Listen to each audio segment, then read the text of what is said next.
Ça me rappelle une fois au stage d'été. If you don't write stuff down, it just gets lost. And I want to remember. Faire un joli trou, ça va d'abord transpercer tes organes internes. If you murder me and bury me in New Jersey, I'll haunt you forever. But if I murder you and bury you somewhere else? I'll leave you alone. I'm sure you had your reasons. Comment je m'appelle? Dis mon nom, hop. Michel. And it's such an honor, and I love being on the show. And Bonjour YouTube. Bonjour à tous, j'espère que vous allez bien. Aujourd'hui, on se retrouve pour une vidéo sur Alyson Hannigan, notre chère Willow, Lily, Michelle, je sais pas, appelez-la comme vous voulez. Alors c'est vrai que souvent le nom de Alyson Hannigan, ça nous dit quelque chose, mais pour certains, ça dit rien. Donc il vaut mieux mettre des images. Alors je parle pas très fort, à l'inverse de mon habitude, parce qu'il est quand même 1h16 du matin et que mon conjoint est pas très loin et essaie de dormir, le pauvre. C'est un exercice assez compliqué pour moi de parler doucement. Donc soyez avec moi. Bon alors après ces images, je sais, ça vous rappelle plein de souvenirs, on est très nostalgique, c'est l'exact but de cette chaîne. Qu'on soit dans la nostalgie tous ensemble entre génération Y. Tout le monde voit qui est Alyson Hannigan, c'est Michelle, la fille de la fanfare, c'est Willow, la sorcière dans Buffy, et c'est Lily Aldrin dans Oh I Met Your Mother. Sauf que, voilà, derrière ces trois personnages très connus, il y a aussi une vraie histoire, une histoire de gamine qui bossait à l'âge de 4 ans, en étant ado, en galère, au lycée, et qui a construit sa carrière brique après brique. Et puis on a aussi quelques anecdotes sympathiques.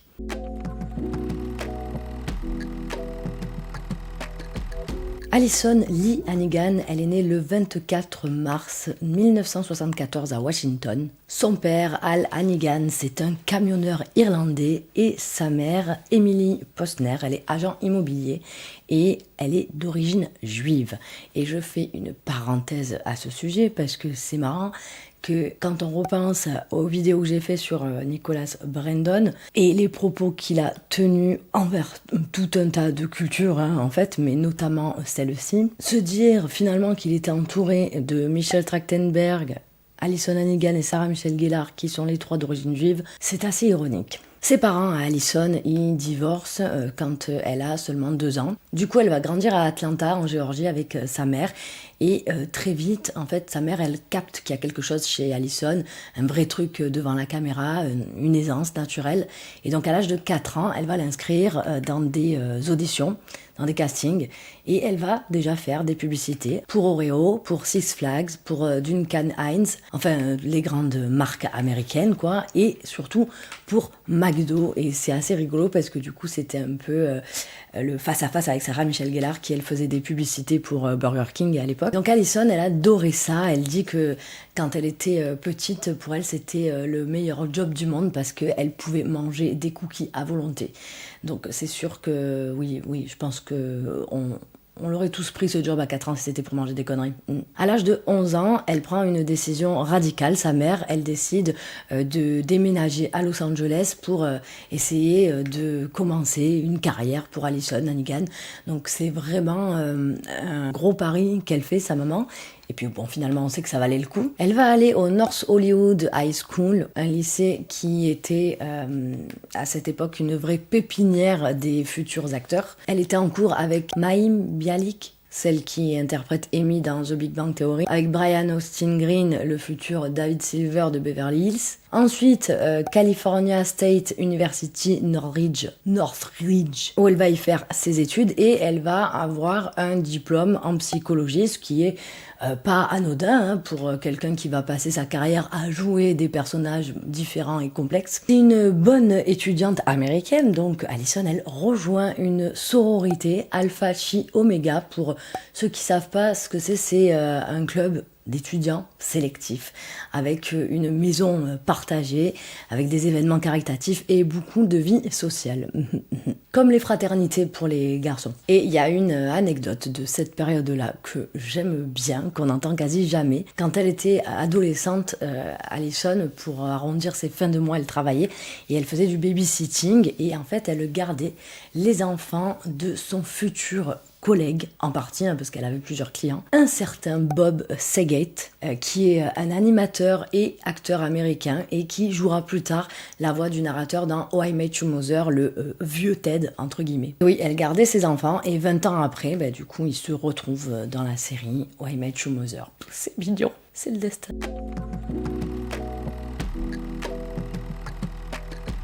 Alors maintenant, on va parler d'un truc qu'elle a glissé dans une interview après la première saison de Buffy. Ils sont en train en fait de parler de son adolescence et elle va raconter que quand elle était enfant, les autres enfants se moquaient d'elle parce que ils l'appelaient Casper comme le fantôme parce qu'elle elle a la peau très claire et qu'elle a une pointe de veuve, vous savez, c'est la petite pointe, ça là, ce petit truc là, sauf que elle l'a un peu plus prononcé. En vrai, je l'ai. Hein. En vrai, je vous ai pas dit. Mais toute ma vie, il y a des gens, je dis pas tout le monde, mais durant toute ma vie, encore aujourd'hui, il y a des gens qui me disent que je ressemble. Et je ne vois pas en quoi. Peut-être que c'est la pointe de veuve. Les enfants, ils la surnomment donc Casper, hein, c'est cruel, comme les enfants savent l'être. Et elle avoue aussi qu'au lycée, c'était un cauchemar pour elle, le lycée. Elle n'était pas à l'aise, elle se sentait pas bien. Du coup, elle s'est teint les cheveux en noir. Elle se sentait mal dans sa peau, elle s'intégrait pas. Elle parle des changements physiques de l'adolescence et du fait que on avait tous des complexes et qu'elle était très complexée. Elle développe pas davantage, donc je sais pas de quoi on parle exactement, mais bon, on peut tout imaginer. Mais en tout cas, ça dit beaucoup sur qui elle était avant de devenir cette actrice souriante et sociable qu'on connaît tous. Et donc dans ce contexte-là, il y a un mec qui rentre dans sa vie, et oui, et c'est Ginger Fish. Bon alors Ginger Fish, c'est un batteur, et c'est notamment le batteur du groupe de Marilyn Manson. Mais oui, c'est pour ça que ça te disait quelque chose, si je le dis correctement, bien évidemment. Oui, tu sais, Marilyn Manson a le groupe gothique américain avec le make-up de démons, les concerts apocalyptiques qui nous faisaient peur. Donc oui, Alyson Hannigan, elle sort avec le batteur de Marilyn Manson pendant 8 ans, de 90 à 98. Elle a 16 ans quand l'histoire elle commence. Je pense que ça étonne tout le monde. Moi, j'aurais jamais misé là-dessus. Bon, dommage, c'est pas plus documenté, donc j'ai pas pu en savoir plus. Mais en tout cas, on sait qu'il y a un sacré fossé entre l'image de la petite Willow et celle d'une ado gothique qui sort avec un musicien de métal. Mais c'est exactement ce qui fait que Alyson Hannigan, c'est une super actrice.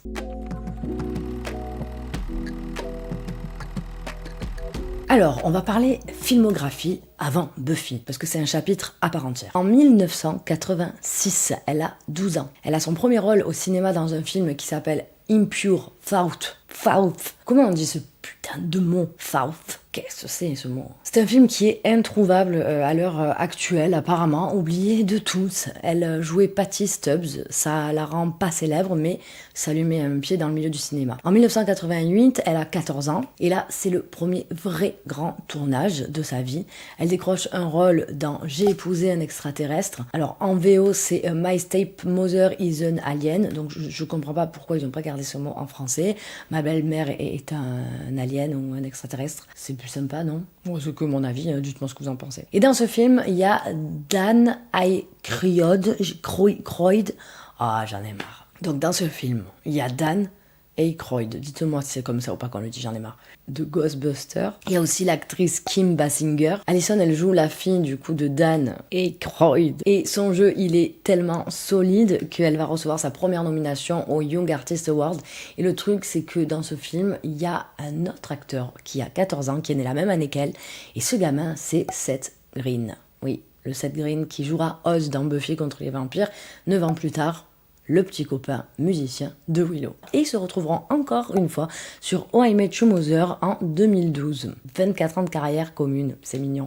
Sachant que Seth Green, c'est le meilleur ami de Sarah Michelle Gellar. Parce qu'ils ont aussi joué très jeunes ensemble, dans une publicité bien plus jeune du coup, je crois. Bon, bref, ils se connaissent tous. Et c'est pas tout, dans ce même film de 1988, il y a aussi Juliette Lewis qui a 15 ans à ce moment-là et qui fait sa toute première apparition au cinéma. Ils sont tous là en fait, ils sont tous en train de débuter dans le même film de science-fiction science-fiction comique des années 80, c'est magnifique. En 1989, elle tente une série qui s'appelle Free Spirit, elle joue une sorcière, et oui, déjà. Le problème, c'est que la série, c'est un bide total, donc elle est annulée après seulement une saison, comme beaucoup de séries, j'ai envie de dire. En 1991, elle joue dans le téléfilm Switched at Birth. Je découpe les mots parce que on dit switched, on est d'accord? Oh mon mec il ronfle, je suis désolée. Elle joue avec Ariana Richards, la même qui jouera Lex dans Jurassic Park l'année suivante. Et Alison Mack aussi, qui est présente dans ce projet, qui sera la future Chloé de Smallville, qui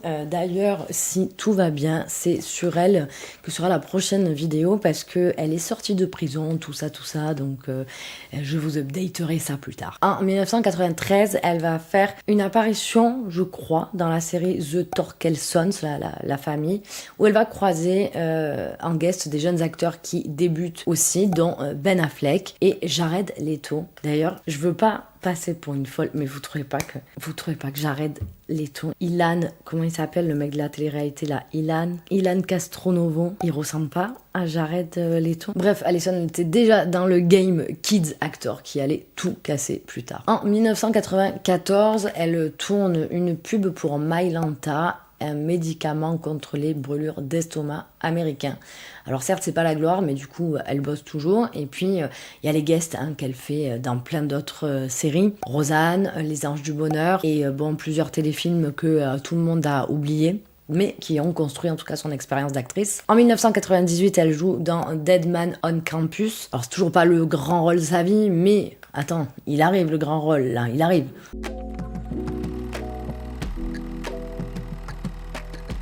En 1997, Joss Whedon cherche sa Willow pour Buffy contre les vampires. Il a vu Alison dans un téléfilm, mais il lui a dit « Tu es Willow ». Alors elle a quasiment pas passé d'audition classique, il l'a vue, c'était elle, sauf qu'il y a quand même une anecdote sur l'audition. Quand Alison, elle arrive pour rencontrer Whedon, elle se prend une porte en entrant et elle oublie la moitié de ses répliques. Du coup, elle est rouge tomate et Whedon, il la prend quand même parce qu'il voit exactement dans ce moment de chaos total ce qu'il cherchait. Elle était Willow pour de vrai, sans même la jouer. Willow Rosenberg, la meilleure amie de Buffy, timide, maladroite, elle rougit pour rien, le genre de personnage que tout le monde a croisé au lycée. Et c'est pour ça qu'on l'aime direct. Résultat, 144 épisodes sur 7 saisons, un Saturn Award, plusieurs Teen Choice Awards et un personnage qui va devenir une icône de la télé américaine. Alors il faut rappeler quand même que le pilote de Buffy, il est dispo sur YouTube, je le dis une fois de plus si ça vous intéresse de le voir. Il a été tourné avec, dans le rôle de Willow, Riff Regan, la comédienne Riff Regan. Donc apparemment, Warner Bros, il voulait imposer Riff Regan au recasting, parce que du coup il y avait le pré-casting, en fait le premier casting pour le pilote, et puis après il y avait un recasting pour valider les comédiens. Et Warner Bros, ils voulaient prendre Riff Regan, mais ça s'est pas fait. Même elle a dit à Whedon qu'elle le sentait pas, le rôle, qu'il était pas pour elle, et il y avait pas trop d'alchimie entre elle et les autres comédiens, donc ils ont fait ce recasting, et heureusement, parce que je pense que Alison Hannigan, c'est vraiment celle qui colle le mieux avec le rôle de Willow. Enfin, en fait, on sait pas, on n'a pas de comparaison, mais en tout cas, si vous regardez Riff Regan, c'est vrai qu'il y a pas l'énergie, il y a pas le truc de l'époque. Ça passerait peut-être beaucoup mieux aujourd'hui, son jeu. Regardez et commentez. Et cette meuf-là, d'ailleurs, Riff Regan, elle a arrêté le métier d'actrice quelques temps après ça. Et vous voyez, je vous dis ça malgré tout ce que on s'est dit sur les vidéos de Joss Whedon. Donc je vous mets les fiches là-haut des 2 vidéos que j'ai faites sur Joss Whedon, sur toutes les problématiques qui tournent autour de lui, et j'en profite pour vous rappeler que j'ai aussi fait 2 vidéos sur Nicholas Brandon et les problématiques autour de lui. C'est pour ça que je voulais enchaîner avec la vidéo sur Alison Hannigan, qui est beaucoup plus cool et beaucoup plus positive. Bref, donc moi ce que j'adore, c'est le parcours du personnage de Willow dans la série, parce que au tout début elle commence comme la petite geek trop mignonne et timide, et saison après saison elle va devenir une sorcière, une des plus grandes sorcières de l'univers de Buffy. Et en saison 6, elle est même à 2 doigts de détruire le monde, à elle toute seule, et on s'en souvient, avec ses cheveux noirs et ses veines qui ressortent, et voilà.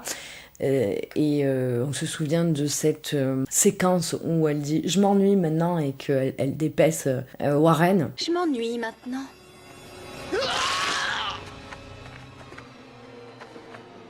pense que ça nous a marqué quand on était jeunes. C'était un peu dégueulasse. Moi, je me souviens que j'ai un truc de souvenir comme si il y avait une odeur parce que les personnages de Buffy et Alex, ils disent que ça sent quelque chose à un moment. Je sais plus, bon bref, je suis en train de mélanger les informations, mais je suis sûre que vous voyez ce que je veux dire. Je sais qu'ils le redisent dans la saison 7 au début. Bref, en tout cas, à la fin de la saison 6, je pense que c'est resté gravé dans les mémoires, n'est-ce pas les copains ? Il y a un autre truc qui mérite qu'on s'y attarde vraiment, c'est que c'est l'un des premiers personnages qui a ouvertement une relation lesbienne dans une grande série américaine diffusée à la télévision. Donc en 99-2000, sa relation avec Tara, qui est jouée par Amber Benson, a été présentée comme normale, sincère et très belle, à une époque où ça se faisait pas de ouf sur les grandes chaînes. That relationship, that couple that you represented on TV really had maybe an impact on how people see lesbian couples, gay couples in the real world, especially with all this marriage equality stuff that's happening. I hope so. I mean, it was a beautiful relationship, and you know, I was blessed to be a part of it. It was an important thing for people to see, but I wasn't thinking about them.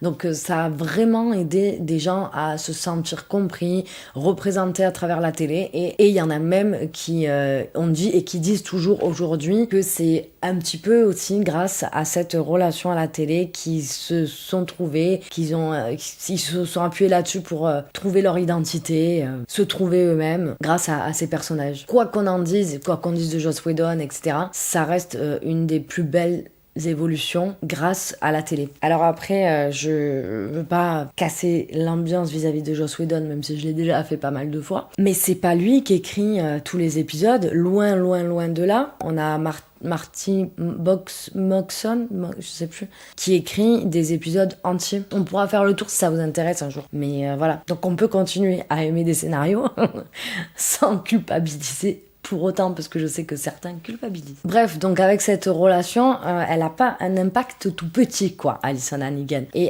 cette relation et de ce que ça a engendré sur le public, elle en est vraiment contente, elle en est très fière. Et je sais pas si vous vous rappelez, au début de leur relation, Willow-Tara, il n'y avait pas de bisous, genre il n'y avait pas de rapprochement physique à ce niveau-là. Leur premier bisou, c'était sur l'épisode, le deuxième épisode qui a suivi, où ils enterraient Joyce, qui était décédée. Et je trouve que c'est stratégique un peu, déjà histoire de marquer les esprits, parce qu'on mélange décès, tristesse et amour. Et je trouve que c'est très fort comme image, surtout pour l'époque, je trouve. Une autre anecdote que, en général, les fans de Buffy connaissent, c'est au sujet du générique de Buffy qu'on reconnaît dès les premières notes.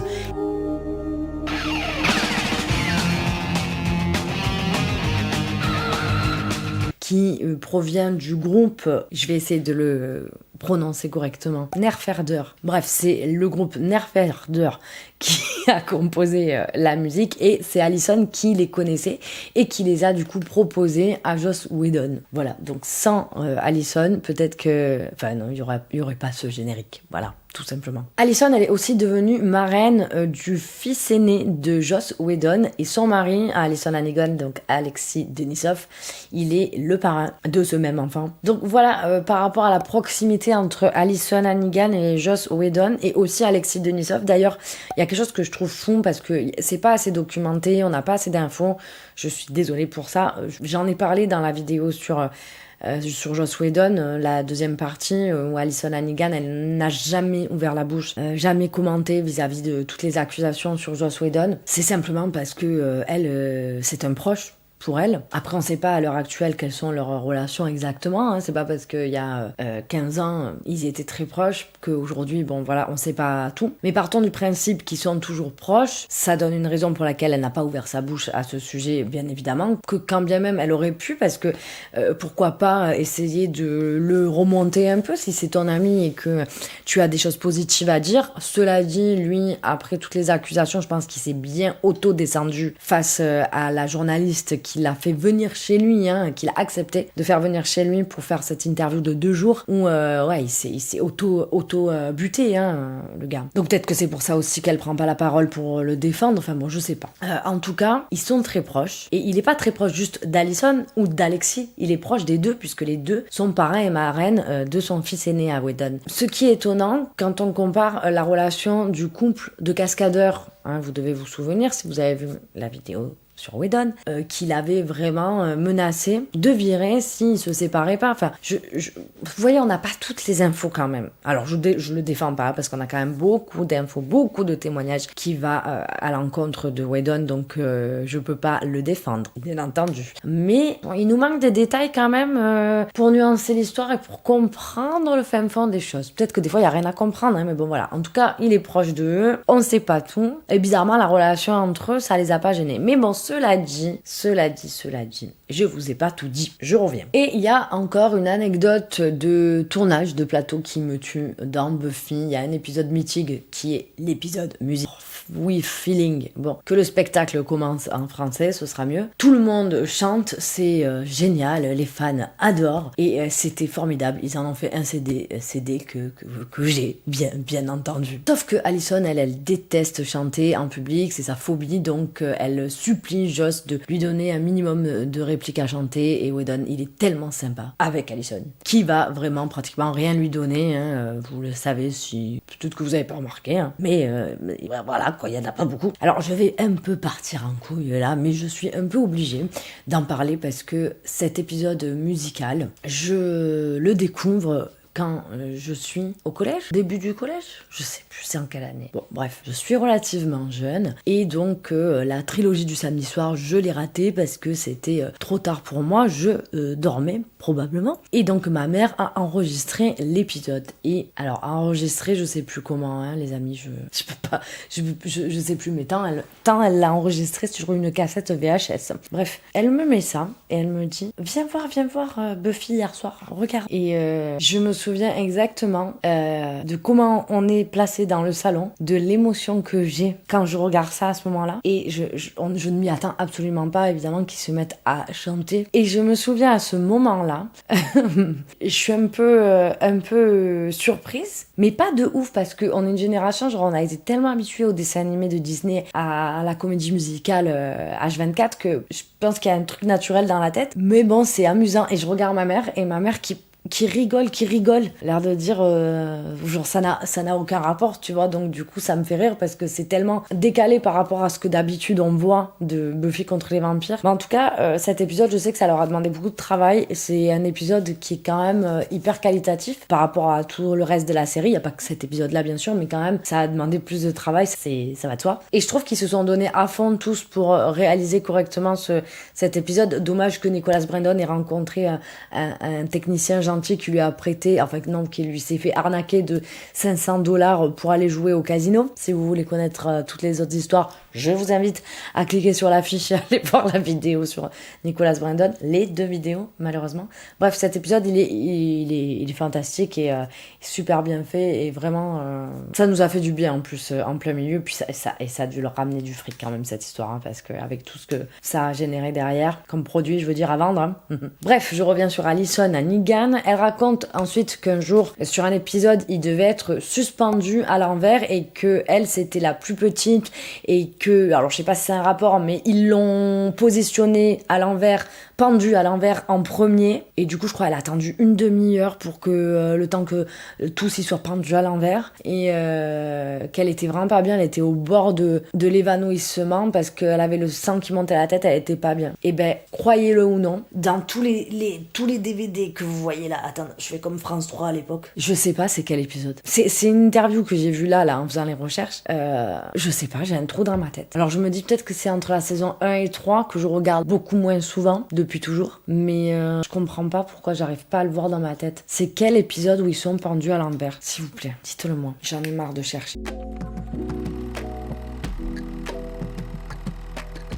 Sur le plateau de Buffy, il y a un acteur qui débarque, c'est Alexis Denisov, qui va jouer Wesley Wyndham-Pryce, un observateur britannique qui est un petit peu guindé et un petit peu coincé. Et Allison, tout de suite, elle flash sur lui et elle parle direct du fait qu'elle va essayer de se rapprocher de lui et de flirter un petit peu avec lui. Elle tente le rapprochement, sauf que Alexis, il est du genre un peu trop sérieux et il va lui dire non, on travaille ensemble, c'est pas pro de se fréquenter, donc pas de relation. Donc peut-être que c'est aussi par rapport à ça que Whedon, il a pas serré, puisqu'ils ont commencé à sortir ensemble. Je suis en train de spoiler ma propre vidéo. Bref, donc Alexis, il lui dit clairement non, poliment, mais c'est non. Donc pendant 2 ans, Allison, elle attend. Ils vont devenir amis, genre de vrais amis, ils vont se raconter leur vie, leurs délires, leurs histoires, etc. Et ils sont très proches. Et en 1999, donc 2 ans après leur rencontre, donc je disais des conneries parce que la fin de Buffy c'est 2003, donc je sais pas. En 99, ils vont commencer à sortir ensemble. Je pense qu'ils ont dû garder le secret pendant un moment. Et quelque part, le fait que Alexis Denisov il ait refusé au début, ça a permis de construire une solidité de leur relation avant, puisqu'ils sont devenus quand même très proches et très amis, donc c'est mignon. Petite parenthèse rigolote aussi, Anthony Stewart Head, qui joue donc notre Jace dans Buffy, il leur avait déconseillé de sortir ensemble parce qu'il a dit que c'était pas bien de mélanger le boulot et la vie perso. Bon, pour le coup, pour cette relation, il n'avait pas forcément raison, mais en théorie, il n'a pas forcément tort. Je pense que ça dépend vraiment de cas en particulier et de personnalité et de style de boulot aussi. Alors je vais vous raconter l'histoire de la demande en mariage qu'elle a révélée dans une interview à la télé. On est en 2001, ils vont passer les vacances de Noël en famille chez les parents d'Alexis à Seattle et sur la route, ils s'arrêtent dans la Napa Valley, la région viticole californienne. Ils vont visiter un vignoble, ils achètent un super repas dans un restaurant Dan and DeLuca. Ils trouvent un lac magnifique et ils se font avec ce repas un pique-nique. Et donc elle commence à manger à pleine bouche, tu vois. Et là Alexis, il commence à lui dire plein de belles choses, des trucs profonds, déclarations d'amour. Et elle continue à manger comme ça. Et à la fin de toutes ces belles paroles, il va lui demander de l'épouser. Et donc à ce moment-là, Allison, dans sa tête, elle se dit non, il a pas fait exprès, il a fait une gaffe, ça lui a échappé. Il peut pas faire ça maintenant dans sa tête parce que elle nous explique qu'il venait juste d'acheter une maison ensemble à ce moment-là et que Alexis, c'est quelqu'un qui prend son temps, qui réfléchit, qui fait les choses dans l'ordre, une par une, petit à petit. Donc là, vu qu'il venait d'acheter la maison, c'était pas du tout le moment d'une demande en mariage de ce qu'elle imaginait de son caractère à lui. Donc elle s'y attendait pas du tout. Et là, il sort une boîte avec une bague. Et elle dit, je cite pratiquement mot pour mot, « Je suis persuadée d'avoir de la dinde dans les dents à ce moment-là. » Et en fait, après 20 minutes qu'elle se remet de ses émotions après la demande, il lui dit chérie, tu as du poulet dans la dent. Et en fait, elle a rien mangé depuis qu'il il a demandé en mariage. Donc forcément, elle avait son poulet dans la bouche quand il lui a demandé. Mais bon, c'est ça, après tout, la vraie vie et l'amour. Ils se marient le 11 octobre 2003 en Californie. Ils vont faire 3 jours de mariage de fête. Mais en cérémonie intime et depuis plus de 20 ans sans un seul scandale. Dans une industrie où il y a des couples qui durent moins longtemps qu'un abonnement sur Netflix, c'est quand même beau. Bon, après, c'est pas les seuls évidemment, mais c'est quand même toujours à relever. Et puis en 2013, pour leurs 10 ans de mariage, Alexis Denisov, il va la mener à Hawaï et il la redemande en mariage avec une nouvelle bague, une nouvelle cérémonie au lever du soleil avec leurs 2 filles. 10 ans après, il lui fait la demande une deuxième fois. Ça, c'est pour qu'on croie encore à l'amour. Alors un dernier détail à connaître sur leur vie, leurs 2 filles. Allison, elle les a accouchées à la maison avec une sage-femme, pas à l'hôpital, à la maison, voilà. Donc c'est un choix fort qui en dit beaucoup sur la façon dont elle vit sa maternité, c'est-à-dire dans l'intimité, loin des projecteurs. Et ça se discute, parce que moi j'aurais peur de faire ça, mais c'est bravo. Alors ces 2 filles, alors d'ailleurs j'ai dit la date de naissance d'Allison, mais j'ai pas dit qu'elle avait 51 ans. Donc je le dis, comme ça, juste pour dire que je le dis. Parce que je vais donner du coup l'âge de ces filles. Donc on a Satiana, la première, Satiana Marie, qui est née le 24 mars 2009, donc le même jour qu'Allison, donc elles font leur anniversaire ensemble, c'est mignon. Et qui va Jane le 23 mai 2012. Il y en a une, Satiana, qui va avoir 17 ans et l'autre qui a 12 ans. Ouais, je sais pas trop compter, de tête du moins. Elle a la calculatrice super bien, zéro souci. Elle peut faire plein de calculs, même très compliqués.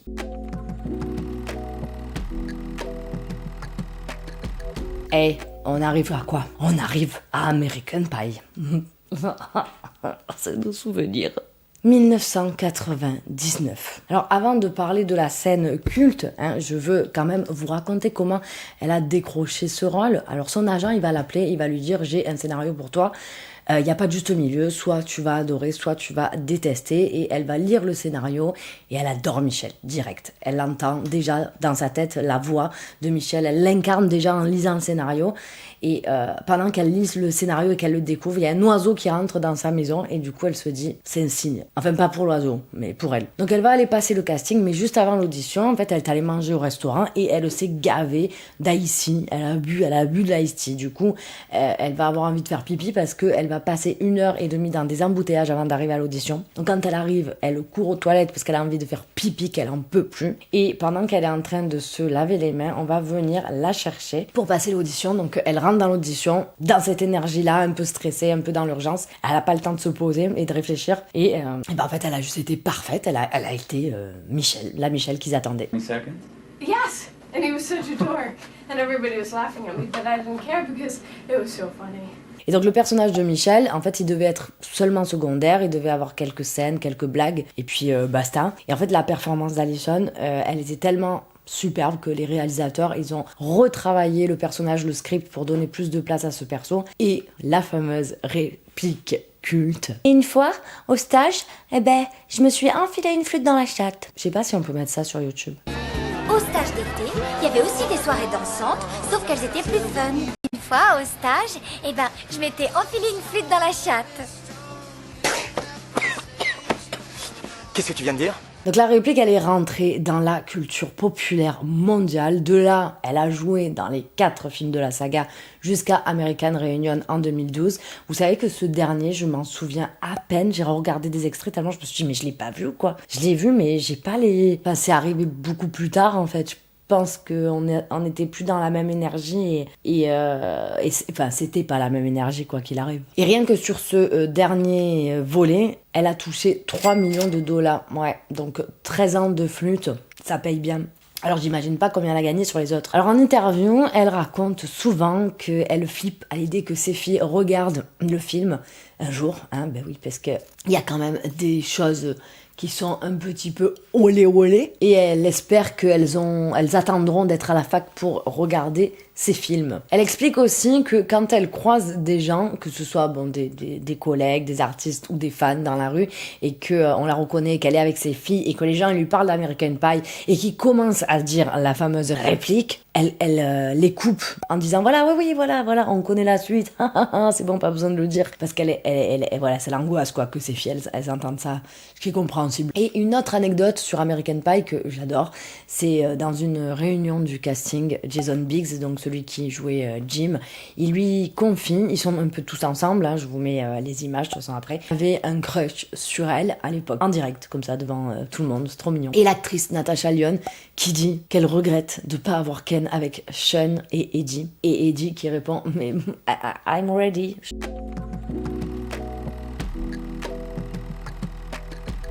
2005, Buffy, c'est terminé depuis 2 ans et Alison, elle décroche un autre rôle mythique, celui de Lily Aldrin dans Oh, I Met Your Mother. C'est incroyable, ce chemin parfait. Je trouve ça fou d'avoir des rôles aussi cultes, aussi importants, et dans une période aussi proche, quoi, entre Buffy, American Pie, qui se chevauche, puis derrière I Met Your Mother 2 ans après, c'est incroyable. Après, c'est elle qui fait que le personnage est incroyable, parce que, Michelle n'était pas censée être aussi importante comme personnage, donc c'est l'actrice qui fait, mais c'est incroyable quoi. Donc il y a un truc à savoir sur comment elle a eu le rôle de Lily Aldrin, c'est Craig Thomas qui est l'un des créateurs de la série. En fait, pour créer le rôle de Lily, il s'inspirait de sa propre femme, et cette femme-là, sa femme, elle était fan de Buffy, donc elle a tout fait pour que Alison, elle obtienne le rôle. Bon, malgré ça, bien sûr, Alison, elle a quand même dû passer plusieurs auditions et être en concurrence avec d'autres actrices, mais elle dit que c'est vraiment difficile pour elle, mais de manière générale, de passer des auditions parce que elle estime qu'elle n'est pas à son meilleur pendant les auditions. Ce qui est compréhensible. C'est pas le même contexte en fait. Ou alors elle se met trop la pression. Bon, en tout cas, elle a décroché le rôle évidemment, on la connaît. L'institutrice, peintre, meilleure amie de Ted, compagne de Marshall, est probablement l'une des manipulatrices les plus attachantes et les plus aimées de l'histoire des séries. Elle sabote les relations de ses amis quand elle les approuve pas. Elle garde des secrets pendant des années avant de les balancer et on l'adore quand même.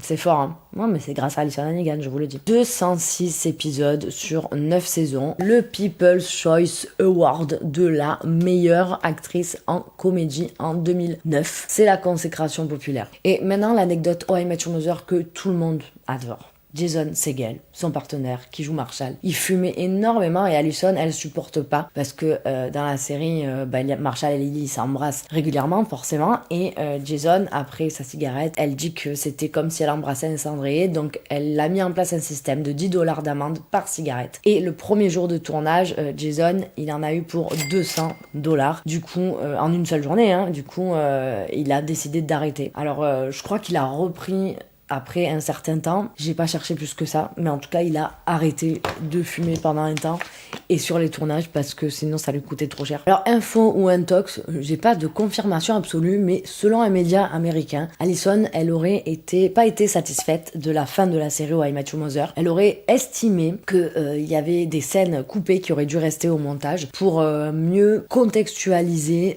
la conclusion vis-à-vis des spectateurs. Alors, bon, je pense qu'elle a voulu juste rebondir sur l'énervement des fans parce que les fans ils ont pas aimé, hein. Bon, bref, vous savez de quoi on parle. Moi j'ai pas trop compris parce qu'elle a parlé des scènes coupées de l'enterrement, bon, je sais pas. Et pour finir sur How I Met Your Mother, dans l'émission The Talk de CBS, on lui demande ce qui va lui manquer le plus chez Jason Segel. J'arrive pas à parler anglais, même français j'y arrive pas. Et en fait elle se met à pleurer en réfléchissant à ce qu'elle va dire parce que bon, elle vient de passer 9 ans de tournage. Donc ça a été une vraie histoire humaine et ça se voit, on voit l'émotion quand elle essaie de répondre et c'est mignon. Alors aujourd'hui Alyson, elle vit à, alors je sais pas comment on dit, Encino. J'aurais dit Encino par habitude de l'espagnol, mais je sais pas. Comment on dit ça en anglais? Simon? Encino. C'est dans la San Fernando Valley de Los Angeles. Donc c'est un quartier calme, résidentiel, loin des paparazzi, des paillettes et tout ça. Et alors qu'est-ce qu'ils font avec leur petite famille? Eh ben ils sont comme tout le monde. C'est une famille ordinaire, dans le bon sens du terme, hein. Alyson, elle est pleine de crafting sur Instagram et sur TikTok. Elle poste plein de DIY en contenu. Elle se régale, des trucs pour Noël, pour les anniversaires de ses filles, etc. Elle fait tout avec ses filles, d'ailleurs. C'est la MacGyver de la déco. Alexis, lui, il gère les dîners et elle gère les petits déjeuners et les gâteaux, visiblement. En mai 2025, on les voit, toute la famille, au match des LA Dodgers avec leurs casquettes et leurs hot dogs. Et pour Noël, une petite photo de famille, tous en pyjama assortis, en gris, vert, bleu, je sais pas exactement c'est quoi cette couleur. Alors, les filles, parlons-en des filles. Alors, Satiana, Marie, qui, je vous ai dit, va avoir 17 ans bientôt, en mars, là, qui a 17 ans. Là, en ce moment, elle est blonde, elle a des extensions de cils, elle a un petit décolleté, enfin, un vrai ado, tu vois, mimi comme tout. Et à côté, on a Kiva, Jane, qui a 14 ans, petite rousse, portrait craché d'Alyson. Et elle vient de retirer son appareil dentaire et Alyson, du coup, elle a posté un avant-après et les fans, ils ont halluciné sur la ressemblance. Alyson, elle dit souvent qu'avec les ados, c'est beaucoup de discussions, pas de jugement, juste parler. Elle choisit ses projets pour être là quand elle rentre de l'école. Donc c'est pour ça qu'on l'a beaucoup moins vue ces dernières années. Parce que en réalité, je le dis parce qu'il y a plein de gens qui se demandent, mais c'est un choix en fait. Et c'est pas parce qu'elle fait rien, parce qu'en réalité, elle fait quand même plein de choses. Elle refuse même que ses filles, elles regardent Buffy pour l'instant parce qu'elle dit que c'est encore trop sombre. Bon, peut-être que c'est une info qui date de quelques années en réalité, je sais pas trop parce que je pense qu'à 17 ans, bon, ça faisait longtemps qu'on avait regardé, nous, Buffy, hein.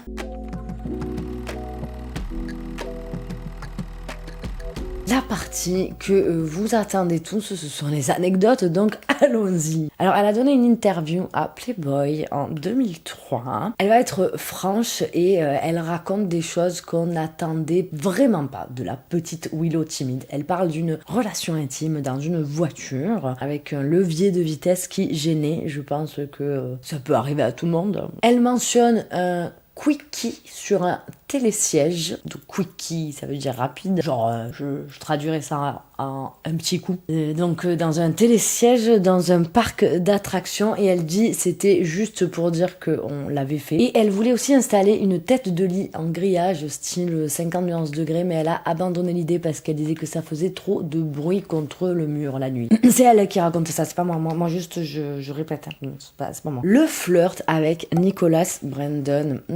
Avant de se mettre avec Alexis Denisov, il y a un épisode discret avec Nicholas Brendon, celui qui joue donc Alexander Harris dans Buffy. Et elle avoue qu'il y a eu un baiser entre eux, et elle met ses petits doigts comme ça, entre guillemets, peut-être un peu plus, voilà. Donc on n'en saura pas plus, mais bon, en tout cas, sur le plateau de Buffy, c'était chaud hein, par rapport à tout ce qu'on sait. Je parle pas juste chaud en termes de relations intimes, mais de relations tout court, quoi. Bordel. La fausse rumeur de sa mort. Alors un jour en 2003, Allison, elle est partie tranquillement faire ses courses, du shopping, et elle avait laissé son beeper ou son vieux téléphone portable chez elle.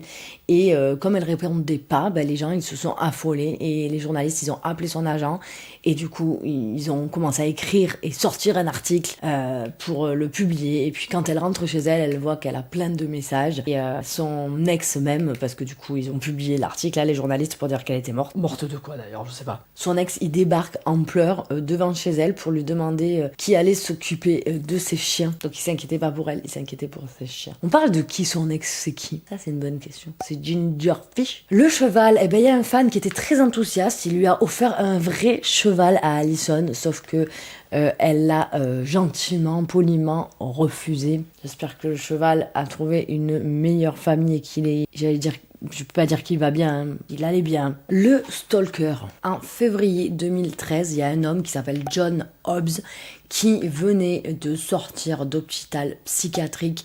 Il s'est inventé en fait une histoire d'amour avec Allison, et il a posté une avalanche de messages menaçants sur des dizaines de sites web.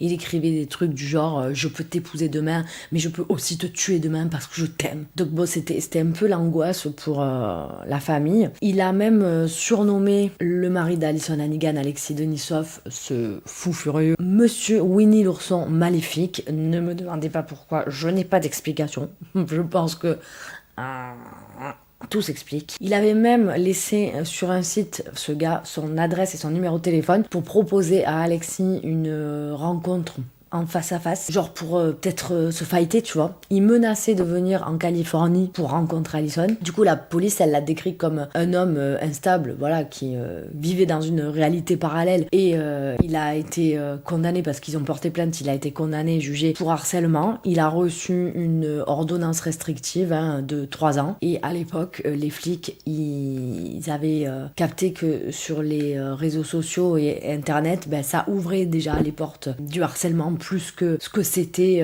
avant que ça existe. Et aujourd'hui, on sait très bien à quel point c'est vrai, malheureusement. Alors, les talents cachés d'Allison. Alors, figurez-vous que au magazine Marie-Claire, elle va révéler que son talent caché, c'est qu'elle peut ramasser des objets avec ses orteils, et elle peut même faire ses lacets avec ses orteils, même si ça prend du temps. C'est vrai que c'est un talent caché, mais très très bien caché. Et dans la même interview, on lui demande quel pouvoir elle choisirait si elle pouvait, et elle dit faire en sorte que personne ne fume parce qu'elle déteste la fumée de la cigarette, elle trouve que ça fait sale. Après, il lui demande qu'est-ce que tes amis changeraient chez toi, et elle dit que ce serait de la faire répondre aux messages parce que elle adore recevoir les messages de ses amis et les lire, mais elle aime pas y répondre. Du coup, elle ne répond jamais à ses messages. Ah ouais, c'est le genre de meuf qui laisse les messages en lus comme ça, sans répondre. Elle a un dernier fun fact pour les fans de Buffy. Elle a gardé un sweat à capuche rose de Willow de la série et un pieu de vampire en souvenir du tournage qui sont quelque part dans son grenier. Et elle a aussi une grande collection de figurines de Willow. Et pour finir,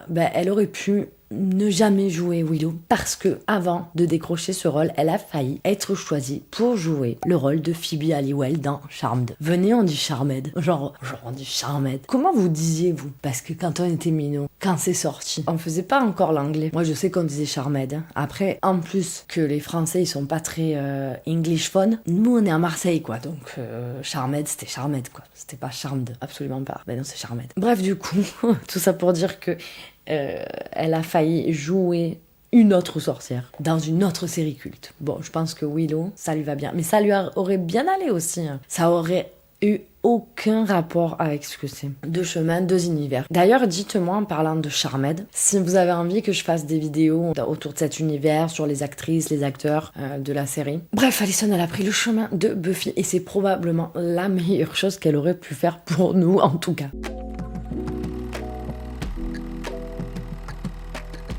Alors depuis que How I Met Your Mother s'est terminé en 2014, beaucoup se demandent pourquoi Allison est moins visible et donc la vraie réponse c'est que d'abord les finances, hein, Allison elle est estimée à environ 45 millions de dollars de patrimoine net, elle a touché autour de 8,7 millions sur les 7 saisons de Buffy et rien que pour American Reunion, le 4e American Pie, elle a pris donc je dis tout à l'heure 3 millions de dollars, elle a investi du coup dans l'immobilier en Californie depuis des années, donc elle n'a pas besoin d'accepter n'importe quoi pour payer ses factures. Ensuite, il y a pas mal de projets avortés, hein, parce que bon, bah, c'est pas faute d'avoir essayé. En 2014, CBS lui commande un pilote annulé avant d'arriver à l'écran. Ça arrive souvent, hein, on l'a vu avec Sarah Michelle Gellar. Bon, c'est sûr, elle est carrément abonnée au projet avorté, mais ça arrive souvent, quoi. C'est pas grave, c'est comme ça qu'on réussit en tentant et en ayant des échecs. Si on n'essaie pas, on n'échoue pas, on gagne pas. En 2016, Paramount va lancer une adaptation de First Wives Club. J'aimerais bien que ça se dise comme je le dis, mais je suis pas sûre toujours. Et puis ben ça se fait pas, encore une fois. En 2018, ABC va développer Main of the House pour elle, qui va être stoppé avant le tournage, donc 3 fois de suite.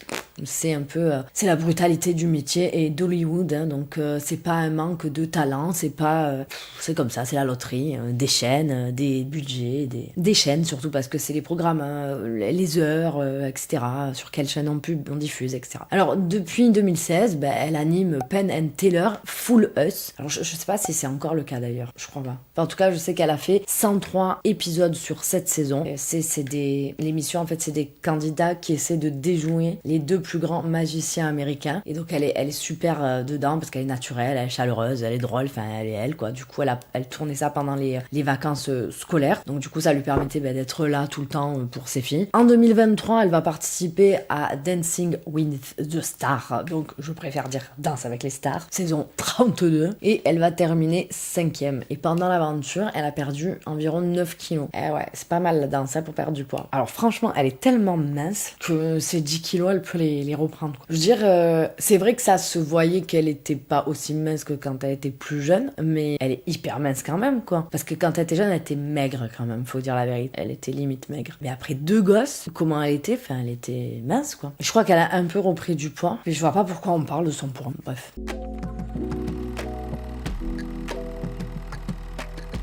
Alors la bonne nouvelle que beaucoup ont raté, en 2026, Allison Hannigan, elle revient au cinéma. Le film s'appelle Solo Mio. Elle donne la réplique à Kevin James, le gars de Hitch et Mole Coupe. Elle joue Megan, une femme en 3e lune de miel à Rome. Les photos du tournage devant la fontaine de Trevi sont magnifiques. Elle a dit que ce retour, ça lui avait fait un bien fou de retrouver le plateau de cinéma après des années à être en mode maman d'abord. Et puis ça se voit parce qu'elle pétille dans les interviews, les promos. C'est pas quelqu'un qui revient par obligation financière ou qui a peur d'être oublié. C'est quelqu'un qui revient parce que elle a envie. Et ça change tout et ça se voit à l'écran. D'ailleurs, si vous vous demandez s'il y aura un retour possible pour le personnage de Willow dans la suite de Buffy, donc je dis Buffy, j'arrête de dire reboot parce que à chaque fois je vois les commentaires autour du reboot. Ce n'est pas un reboot, voilà. Parce qu'il faut être rassuré, ce n'est pas un reboot, c'est une suite avec Sarah Michelle Gellar en guest et pas en perso principaux. Enfin oui, elle sera dans les personnages principaux quand même, mais voilà. Bref, en tout cas, ça a été évoqué que l'idée de faire revenir le personnage de Willow, c'était pas impossible. En tout cas, elle a dit que elle serait ouverte à incarner une sorcière vétérante dans ce nouvel univers. Donc bon, il y a rien de confirmé, mais en tout cas, la porte est ouverte. Et dans une vidéo qu'elles tournent toutes les deux pour une interview, Sarah Michelle Gellar et Allison Hannigan, elles vont parler des enfants du casting original de la série Buffy, donc enfin des enfants, des comédiens qui jouent dans Buffy. Et bien apparemment il y a des enfants de certains acteurs qui auraient auditionné pour la suite de Buffy contre les vampires, mais elle dit rien et regardez sa réaction. Sarah Michelle Gellar, elle dit un truc du genre je connais des enfants du casting original qui ont passé des auditions. Et Alyson Hannigan, elle réagit en mode oh, j'espère que c'est pas mes enfants. Et regardez bien la réaction de Sarah Michelle Gellar juste après ça. Ça cache trop quelque chose. Ça, genre, on dirait qu'elle s'est cramée un peu. À moins qu'elle a fait exprès, je sais pas. C'est quand même hyper spontané comme réaction, je trouvais pas. Bref, alors pour conclure tout ça, écoutez, Alyson Hannigan, c'est une fille qui a commencé à travailler à l'âge de 4 ans pour manger des cookies sur des tournages. Une ado qui se faisait appeler Casper parce qu'elle était blanche. Elle sortait avec le batteur de Marilyn Manson. Et puis, elle a eu son audition pour Buffy contre les vampires, et puis pour Michelle de American Pie, et puis pour Lily Aldrin de How I Met Your Mother. Et voilà, elle a marqué les esprits de toute une génération par différents projets. On arrive à la voir différemment selon l'axe avec lequel on la regarde. C'est ça qui est fou. On peut voir Lily, on peut voir Willow, on peut voir Michelle, et c'est ça qui est formidable avec des acteurs formidables comme elle. C'est une actrice qui ne reste pas prisonnière de son personnage et de ses personnages du coup, et ça c'est génial parce que c'est hyper rare. Souvent les longues séries comme ça, comme Buffy et How I Met Your Mother, tu restes coincé et t'as qu'un gros personnage quoi dans ta vie, et c'est trop dommage quoi. Mais bon, je pense que dans la mesure où elle a pas fait ça pour la gloire, elle a pas fait ça pour l'argent, elle a fait ça parce que ça lui plaisait et que depuis toute petite elle était à l'aise devant la caméra et qu'elle voulait absolument faire ça, et que derrière, après elle a eu sa famille, ses enfants, elle s'est consacrée à ça, qu'elle a fait les bons investissements au bon moment immobilier en Californie, forcément elle était